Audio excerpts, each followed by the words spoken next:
Good morning student and welcome to my English language class. My dear student, before starting our lesson, I will tell you some important things about COVID-19 means corona. Corona के बारे में हमें कुछ सावधानियाँ बरतनी है. ठीक है, वो हैं wear mask, follow physical distance, maintain hand hygiene. Wear mask properly. You have to wear the mask. Whenever you go outside from your house, you have to wear the mask. You include this thing in your habit. इसको अब आप क्या करो, अपनी habit में habit बना लो mask पहनने की. Stay at least 6 feet from other. और whenever you talk with your friends और anyone, keep distance. Okay, least 6 feet, कम से कम 6 feet की दूरी बना के रखना. And wash your hands frequently, always with soap and water for at least 20 seconds. Remember, do not touch your face, do not share food or drink with others. You have to wash your hands time to time with soap and water. कम से कम आपको साबुन और पानी से अपना हाथ 20 minute तक धोना है.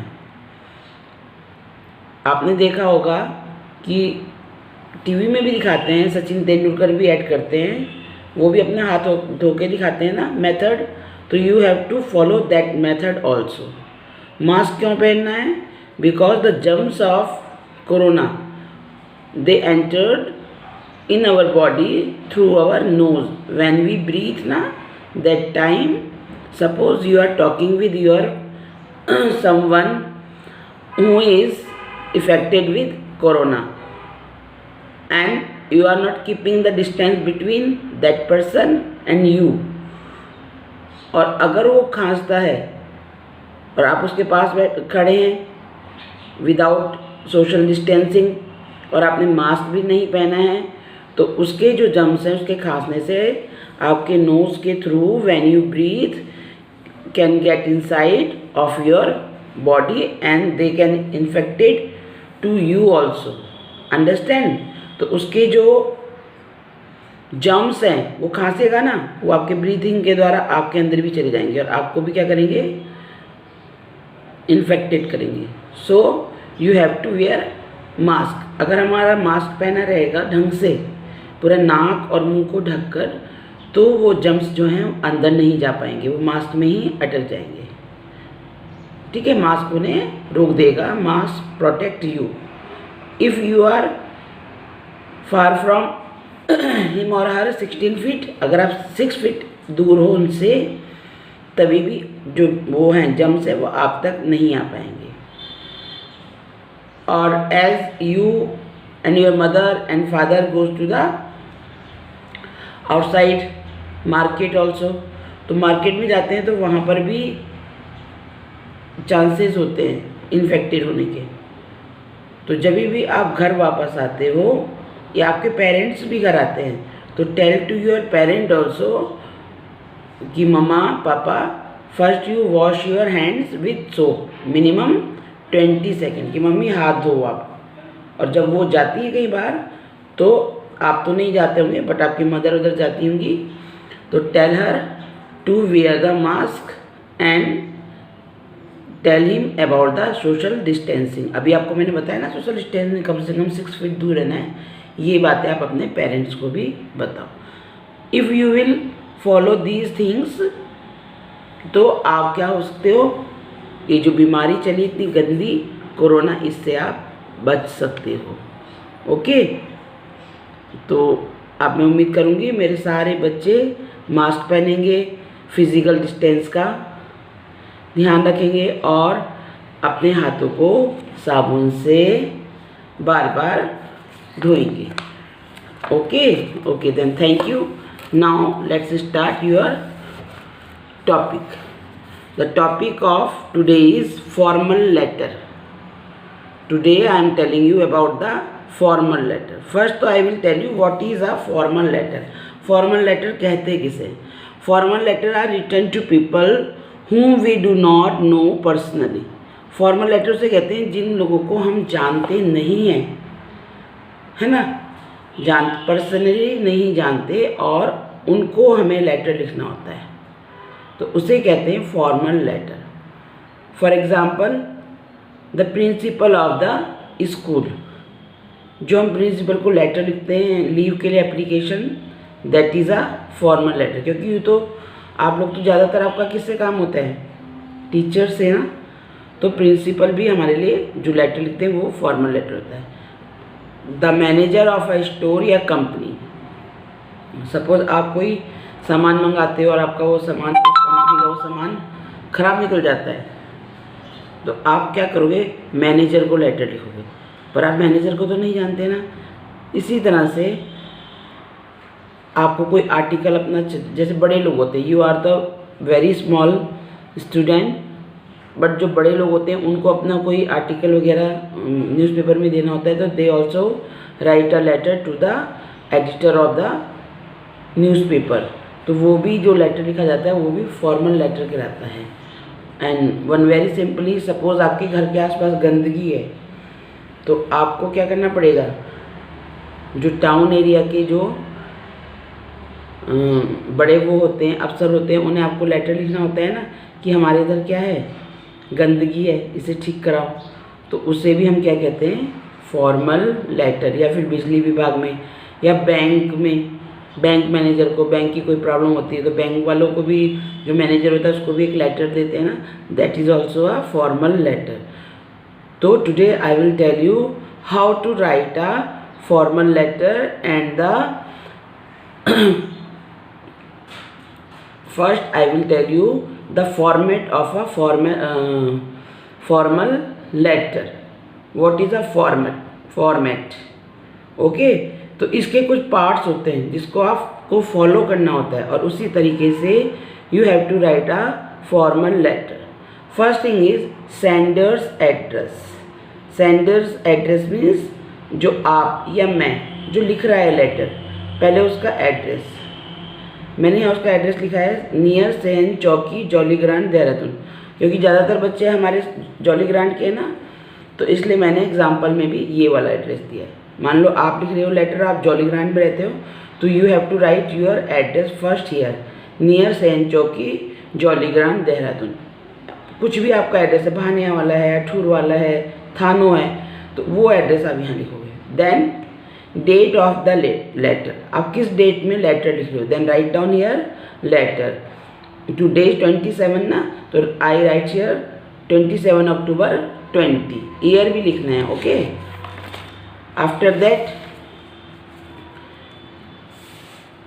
Receivers name and address. अब आपको ये लेटर आप किसको लिख रहे हो, किसको मिलेगा, रिसीवर्स मीन्स किसको मिलेगा ये लेटर, तो वो मैंने एग्जाम्पल के लिए दिया है हियर, अपने ही स्कूल का नाम दिया है the principal horizon school Jolly Grant Dehradun. मतलब आप अपने प्रिंसिपल को लिख रहे हो, यू आर स्टूडेंट, तो आई गेव दिस एग्जाम्पल कि आप प्रिंसिपल को लिख रहे हो. ठीक है. देन फिर सब्जेक्ट मैंने किस रीज़न क्या है, किस कारण लिख रहे हो, उस लेटर में आपको क्या चाहिए, वो है लीव फॉर 3 days. आपको 3 दिन की छुट्टी चाहिए. हाउ मैनी डेज, 3 days की, 4 days की भी हो सकती है, 2 days की या 1 day की भी, but I return here 3 days. This is your subject. After the address of receiver you have to write the subject.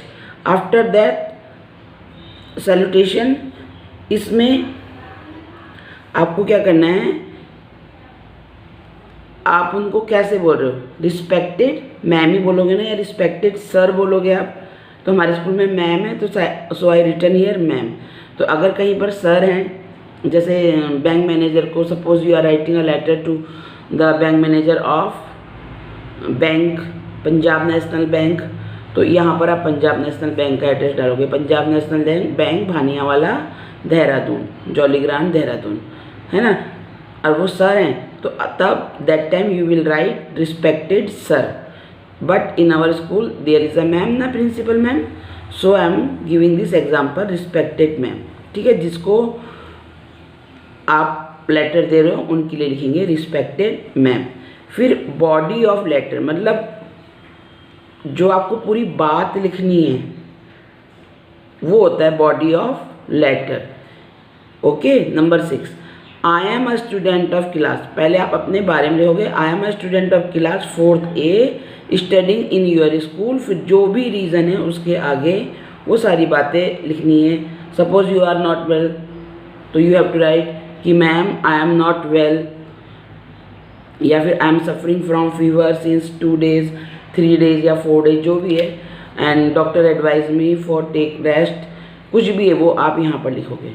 Suppose you have to go to the marriage, तो you will write I have to go to the attend the marriage of my brother या sister, या there is marriage of my brother और sister अगर आपके घर में है तो.